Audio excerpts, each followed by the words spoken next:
भैंस और कट्टे की कुर्बानी करना कैसा है, मुतक़द्दिमीन में कौन इसकी कुर्बानी के कायल थे।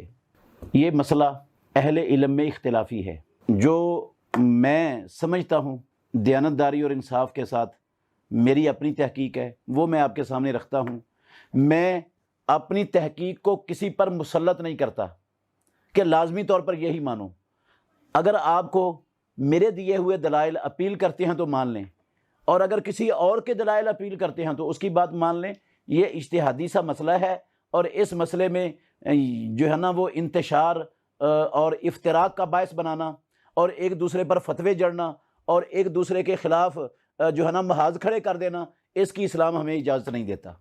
तो मैं ये समझता हूँ कि भैंस की कुर्बानी करने में शरई तौर पर कोई कबाहत नहीं है, कोई हर्ज नहीं है। अल्लाह रब्बुल आलमीन ने बहीमतुल अनआम की कुर्बानी हर उम्मत के लिए मुकर्रर की है, और भैंस बहीमतुल अनआम के अंदर दाखिल है, और इसको बहीमतुल अनआम से खारिज करने वाली कोई चीज़ मौजूद नहीं है।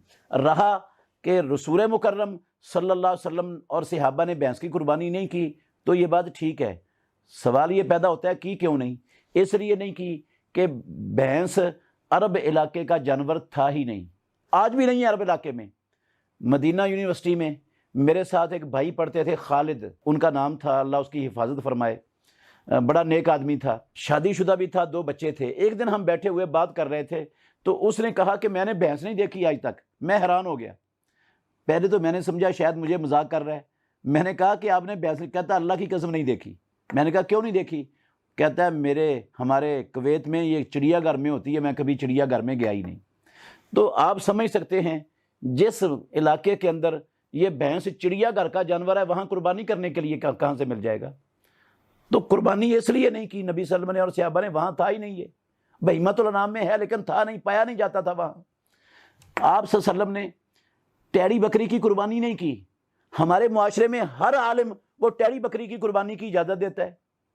इसलिए इजाज़त देता है कि वो बकरियों की किस्म है। बकरियों की, भेड़ों की 60 से ज़्यादा किस्में हमारे मुल्क के अंदर पाई जाती हैं। एक लफ्ज़ से सारी किस्में उनकी कुर्बानी जायज़ करार दी जाती है, जबकि उनकी आदात भी मुख्तलिफ हैं, उनकी शक्लें भी मुख्तलिफ हैं, उनके दूध का जायका भी मुख्तलिफ है, और हर चीज़ उनकी मुख्तलिफ होने के बावजूद उनको बकरी शुमार किया जाता है, उनको भेड़ शुमार किया जाता है। 60-70 किस्में हैं, हर एक को भेड़ बकरी कहकर उसकी कुर्बानी हो जाती है।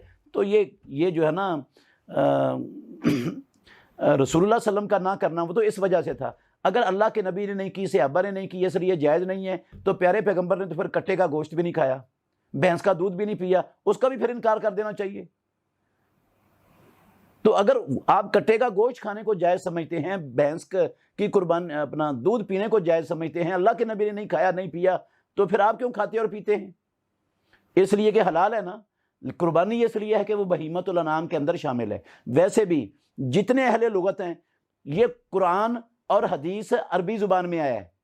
ये कोई पंजाबी में नहीं है, ना उर्दू में है, ना किसी संस्कृत में है। हमने अरबी ज़ुबान के जो मानी हैं वो अरबों से लेने हैं। तो जो अरब लुगत दानों ने इसका माना किया है, वो ताजुल उरूस वाले ने, लिसानुल अरब वाले ने, अस्सिहा जौहरी ने अस्सिहा में, और दूसरे बड़े मोतबर तरीन अहले लुगत, उन्होंने ये कहा है अल जामूस नौउन मिनल बकर, ये भैंस गाय की ही एक किस्म है। तो जब गाय की ही एक किस्म है, गाय की बेशुमार किस्में हैं, तो ये भी एक किस्म है, तो इसकी कुर्बानी में भी इंशाअल्लाह रहमान कोई हर्ज नहीं है।